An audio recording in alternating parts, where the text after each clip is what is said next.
Chef Pusheen is out again, and you know what that means. Cooking up some deals.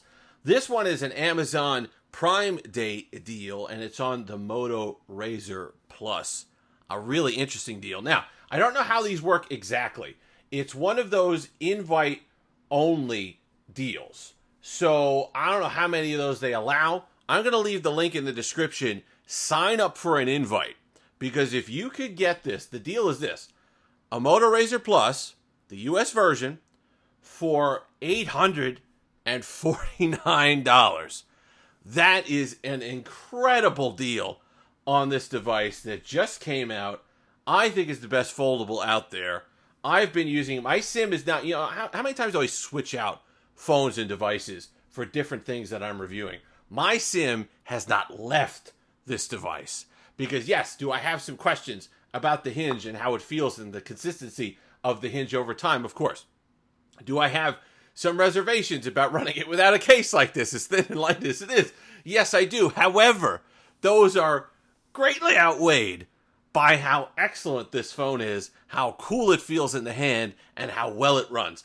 Because, the more and more Google devices that I use recently, I've gotten more and more frustrated with how they do things on the software side. But there are a lot of benefits to relatively stock Android, or the relatively stock Pixel experience, I should say, at this point.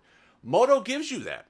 I like the changes that they made. Really, the problem, when you hear people talk about and complain about Moto software over the last X amount of years, it wasn't that the software itself was bad. People liked it. Lightly skinned, Moto gestures, relatively stock experience. The problem with the Moto software that people have had in the past few years is the fact they don't update it.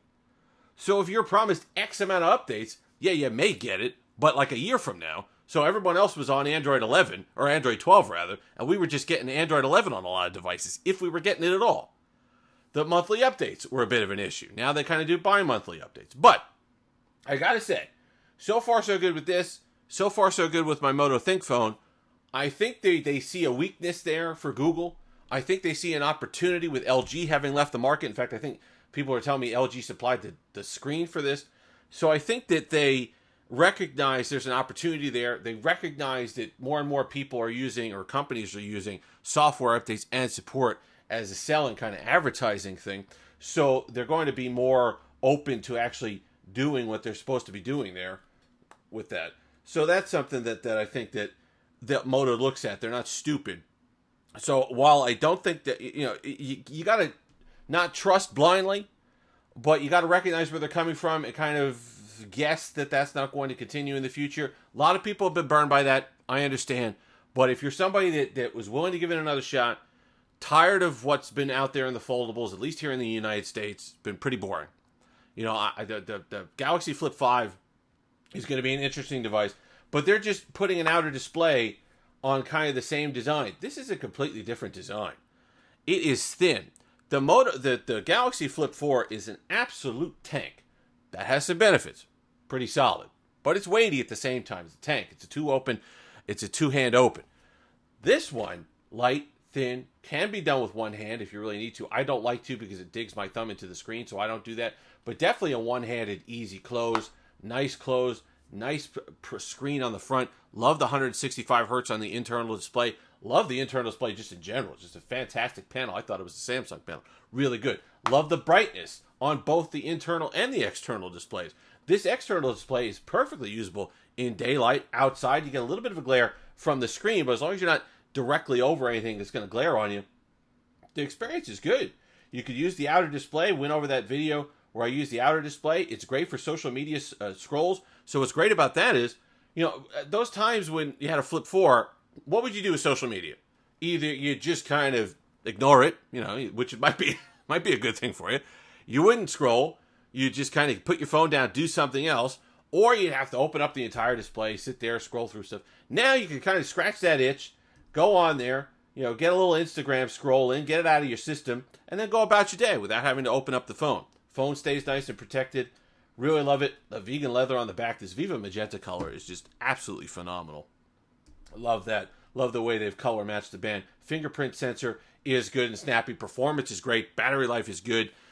Snapdragon, that Gen 8 Plus, Gen 1, Snapdragon 8 Plus Gen 1, chip in there, nice efficiencies on there, nice power, flagship power. If you want to do gaming, I typically don't like gaming on these displays only because I don't like the way I don't like the way the glass feels when I try to use it as a controller. So this plastic bit I don't like either, even though it does have a nice feel. It does have a nice feel. It does not feel, my fingers glide over it. It does not have that overly plastic kind of dragging feel to it.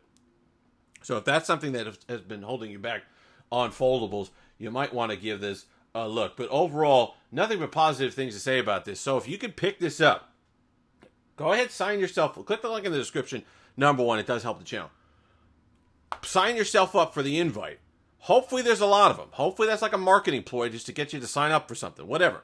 Meaning like sign up for the list so that way you could get this phone.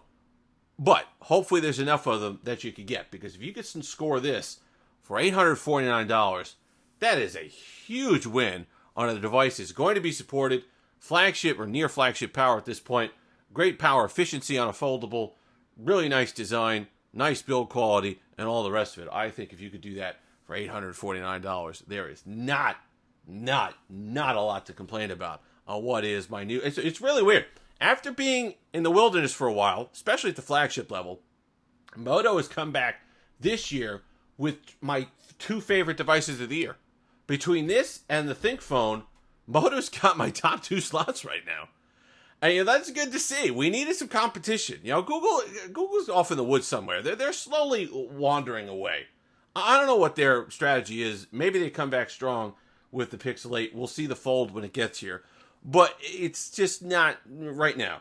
Moto, on the rise. They recognize the software support is important. Hopefully they deliver it and the updates are timely so they can kind of win back over a lot of the people that they had lost when they were doing kind of goofy things with their updates. If you've made it this far, like, comment, subscribe, all that fun stuff. Until next time, have the Steelers day.